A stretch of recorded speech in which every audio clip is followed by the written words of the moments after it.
Hello friends, welcome to my YouTube channel.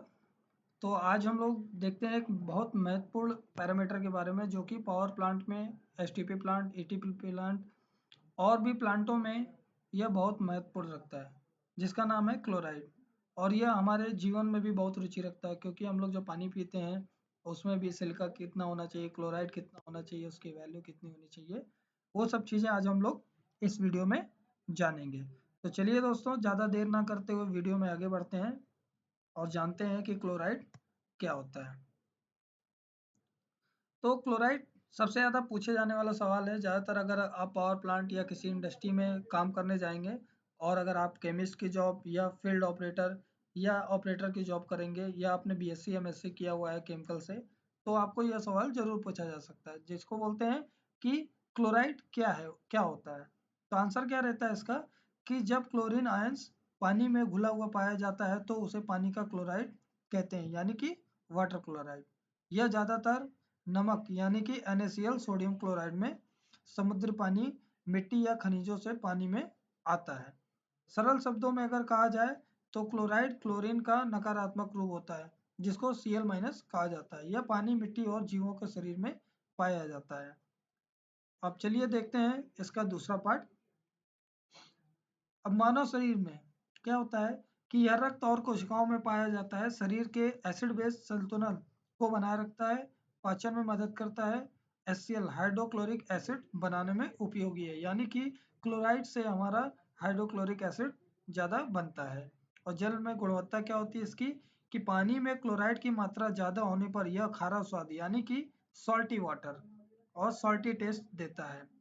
उपयोग उपयोग और बॉयलर पानी में इसकी जांच जरूरी होती है, क्योंकि यह कोरोजन यानी कि जंग लगने का कारण बन सकता है। तो ज़्यादातर हमें इसी चीज़ के बारे में पढ़ना है कि वाटर में कोरोजन क्या होता है, क्योंकि हम लोग एक इंडस्ट्री में काम कर रहे हैं, अगर पावर प्लांट में या ईटीपी या एसटीपी कहीं पर भी, तो अगर वहाँ कोरोजन का ज़्यादा बढ़ रहा है अगर कोरोजन, तो वहाँ पर हमारा क्लोराइड ज़्यादा आ रहा है, यही कारण होता है। और प्राकृतिक रूप से कि समुद्र समुद्र के पानी में क्लोराइड बहुत अधिक मात्रा में पाया जाता है, इसीलिए वह पानी बहुत ज़्यादा खारा होता है।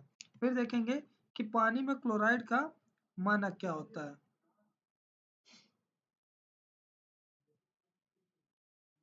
हाँ, समुद्र में पानी क्लोराइड बहुत अधिक मात्रा में पाया जाता है। अब देखिए क्या है कि WHO यानी कि विश्व स्वास्थ्य संगठन और BIS ब्यूरो जो होता है, भारत मानक ब्यूरो के अनुसार पीने के पानी में क्लोराइड की अधिकतम मात्रा लगभग 250 मिलीग्राम होनी चाहिए। इससे ज़्यादा होने पर पानी खारा स्वाद यानी कि सॉल्टी टेस्ट देने लगता है। और जब हम लोग इसको स्पेक्ट्रोफोटोमीटर में चेक करते हैं, तो वह लगभग 480 नैनोमीटर रेंज में एब्जॉर्प्शन देखा जाता है। यानी कि जब हम लोग स्पेक्ट्रोफोटोमीटर में हम लोग क्लोराइड चेक करते हैं, तो किस नैनोमीटर पे हमारा रेंज का सेट होना चाहिए एब्जॉर्बेंस, वो हमारा होता है 480। चलिए आगे देखते हैं। अब देखिए glassware and chemicals for testing, हम लोग को किस किस चीज़ की ज़रूरत रहती है। तो पहला हो गया हमारा FAS, ferrous ferrous aluminium sulphate, और दूसरा होता है मर्क्यूरिक थायोसाइनाइड पाउडर। फिर तीसरी चीज़ होती है हमारा एक स्पेक्ट्रोफोटोमीटर, और चौथा होता है पीपेट। चलिए दोस्तों आगे देखते हैं। अभी हमें जाना कि ग्लासवेयर और केमिकल क्या यूज़ होते हैं।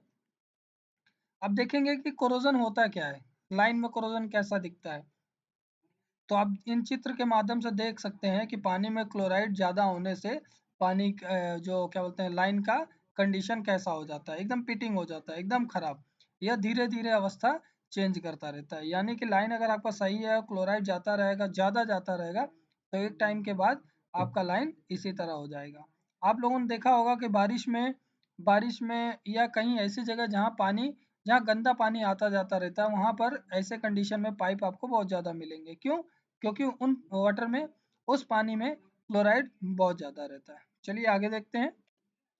अब रीजेंट का प्रिपरेशन, हमें केमिकल जो हमारा क्लोराइड है उसको चेक करने से पहले हम लोग उस केमिकल जो हम लोग उसमें डालेंगे उसको हम लोग पहले प्रिपेयर कर लेते हैं। तो पहला है मर्क्यूरिक थायोसाइनेट।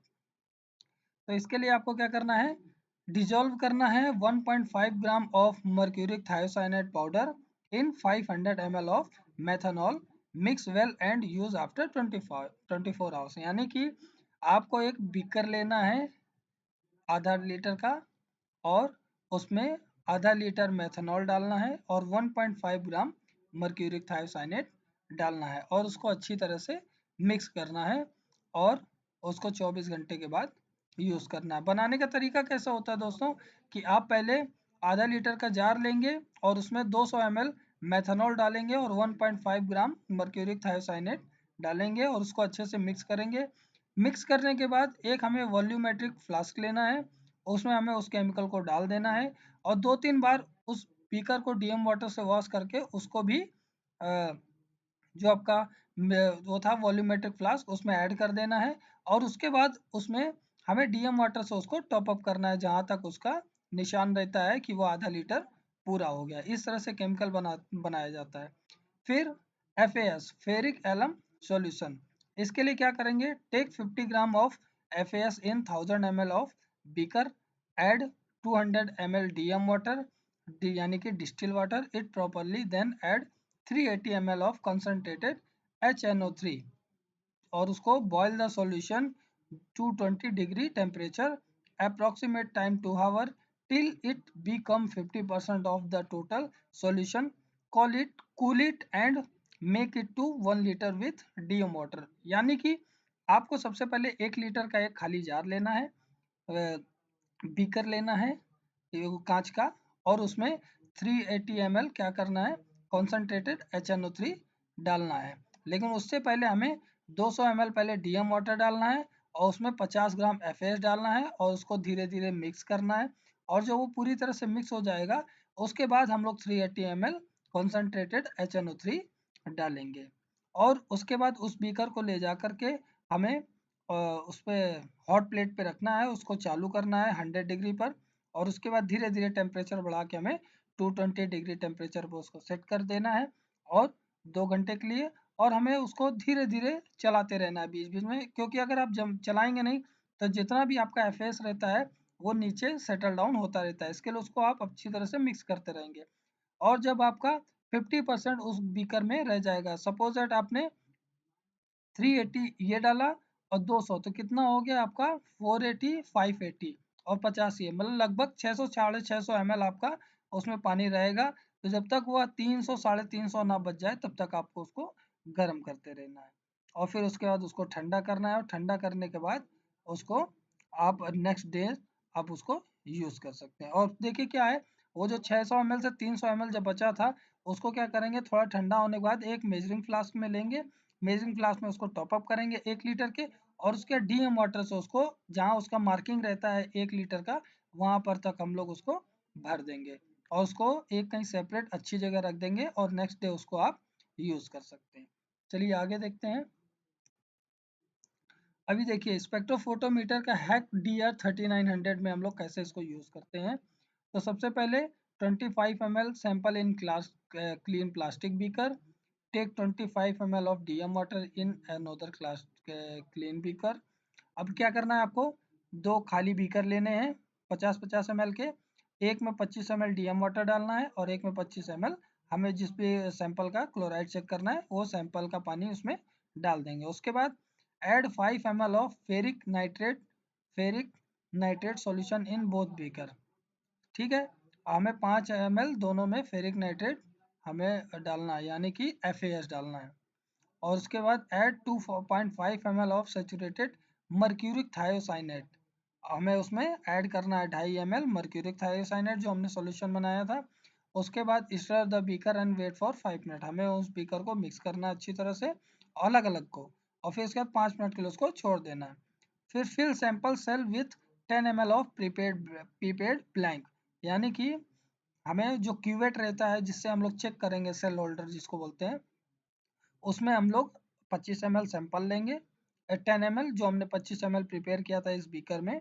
फिर clean blank cell and insert blank into the cell holder, push zero the display show 0 ppb, यानी कि हमने जो पहले डीएम वाटर में केमिकल ऐड किया था उसमें से 10 ml हमें क्यूवेट में डालना है और मशीन में डालना है, और उसके बाद हमें उसको 0 पर प्रेस करना है उस फाइल पर जाके। फिर जब वो 0 हो जाएगा फिर fill sample with 10 ml of prepared sample, यानी कि जो हमने ये सैंपल लिया था जिसका हमें चेक करना है, उसको हम लोग उसी उसमें क्यूवेट में ले लेंगे 10 ml और उसको उसमें रख देंगे। फिर clean sample cell and insert prepared sample into cell holder, push read result be shown in ppb chloride, record the result. यानी कि जब हम उसमें जीरो किया हम लोगों ने, जीरो करने के बाद हमें फिर से ये जो सैंपल था, सैंपल को हमें 10 ml लेना है और उस सेल होल्डर में डालना है और हमें रीड का बटन दबाना है, और जब वो रीड का बटन आएगा तो उसके बाद आपका रिजल्ट शो हो जाएगा।